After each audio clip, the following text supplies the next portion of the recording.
Athlete talent can be predicted at an early age. False. False. I've seen this as a football coach, as a football player, as a basketball coach. I mean, I've coached basically every sport there is except volleyball. Okay? Some kids are all neighborhood, all backyard, all world at 8 years old. Okay? I go watch football, youth football now, and there's kids that are just amazing players. And I'll tell you this right now, half of those players won't even play high school football. They won't even play. Okay? Then there's kids that aren't even playing football right now, not even playing volleyball, not even playing soccer, and they'll go to top tier Division I schools. Okay? You cannot predict athletic competency and acumen. Competency is really that ability. Acumen is that insight, that shrewd ability. You can't predict that. It happens at different times for different athletes. The problem with that is sometimes we have an athlete that's 12, 13, 14 years of age, and they're not playing as well as they will later on, and we get impatient. And as parents, sometimes we get impatient. Well, my daughter's on the twos team. Well, you know what? That doesn't mean very much at all. Players develop at different speeds. Coaches assess in different ways. That's just human nature. And the problem is some kids, remember what age? What's the peak age of players? 12 years old. So what happens is athletes will take away from coaches, from parents, from siblings, from peers, an assessment of their competency as an athlete, and if they feel like they're not very good, some of them will quit at 10, 11, 12, and 13. And that's sad, because if they would have been just patient, if the parent would have been patient with them, let them play, let them go through their development, at 14, 15, and 16, a lot of those people bloom at that time and become great players. And so I really want you to understand, in terms of development, it's really important, if your athlete's not on the ones team at 12 or 13 or even 14, there's nothing to panic about. I'm not saying they will develop at 16 and 17, but there's that potential. And for parents to be able to relax, let coaches do their job, let their development happen from a physiological and a psychological perspective. You know, people, I can't tell you how often I see athletes at the Olympic level and at the professional level. Okay, I spend a lot of times with around NFL teams and understanding the psychology of players that get there and the psychology of their parents, okay, of helping athletes get there. It's really important that that piece is stable at home, okay? All right, an adolescent cannot have fun if they're going to be an elite athlete. That's a myth, okay? Being great at something takes task and social cohesion. We're not going over that today, but there's a lot to task and social cohesion. This cultivates a productive and harmonious climate and culture, which is fun to be around. People, you can be an elite athlete and have a blast. Absolutely. Absolutely. Now, some people may say, oh, doesn't that Front Range Club, don't they practice 3 or 4 nights a week? Yeah, we only want to practice 2 nights a week. Okay? But people, the reality is, to be great at something, not good, but to be great at something, it takes work. It takes commitment. But it is fun. When you work together, when you build social cohesion, there's almost nothing in sport that's funner. Would you agree with that? Social cohesion on a team with parents, there's almost nothing like it. How many of you have been on teams that really won together and the parents were together and you felt that? Raise your hand. Was that fun? Absolutely.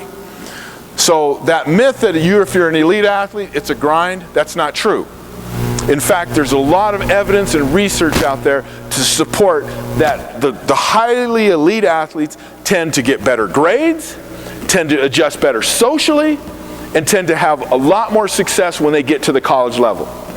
Okay? Because we talked about intrinsic and extrinsic motivation, and this is where I'm going to support it. Okay? By the way, everything I'm talking about today is evidence and research based. Okay? As a PhD, that's the way they trained us, it's the way we do it. My reference page is the last page in case you want to see it. But extrinsic motivation means you're motivated by external things, like trophies, like championships, kills per game, goals per game, okay? Intrinsic motivation is you're motivated because you love the game. You love what it feels like to make a dig. You love what it feels like to make a kill. You love what it feels like to be part of a system that works. You love that. That's intrinsic motivation. People, if your athlete is intrinsically motivated, guess what's going to happen when they go to college? Tell me, somebody tell me. What's going to happen if they're intrinsically motivated when they go to college? Going to be successful in college. They're going to probably be highly successful in the classroom and on the court. If they're extrinsically motivated, people, I've seen it literally hundreds of times. They're successful at the high school level, but the minute they leave and go to college, it falls off because they were motivated by external things, okay? Parents, coaches, trophies, championships. Now, does Front Range want to win championships? I think if I asked Jim, James, any of the coaches, they'd say, heck yeah. But it's the process that we reward. That's how we get there. If you want your athlete, you obviously want them to be successful now, but you want them to be successful once they go away to college, you're not there anymore, okay? You're not there every day anymore. You want them to be successful. Intrinsic motivation is what we've got to understand, okay?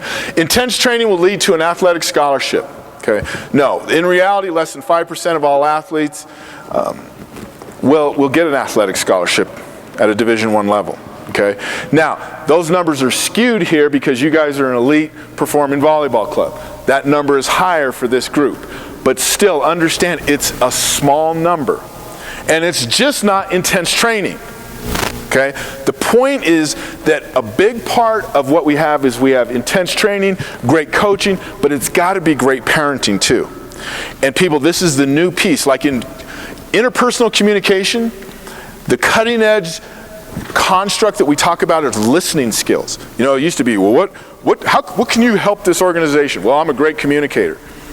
Well, now, if you go into a job interview, you want to tell someone you're a great listener. That's cutting edge. What's cutting edge in terms of this? It's understanding, okay, how parents cultivate their athlete's success. We've never talked about this in research. In research, we've always researched coaches' influence. We've always researched training influence. We've always researched physiological capabilities and competency. But we've never researched parental influence, okay, on athlete outcomes. Now we have, the research is clear. I mean, it's a third of the game.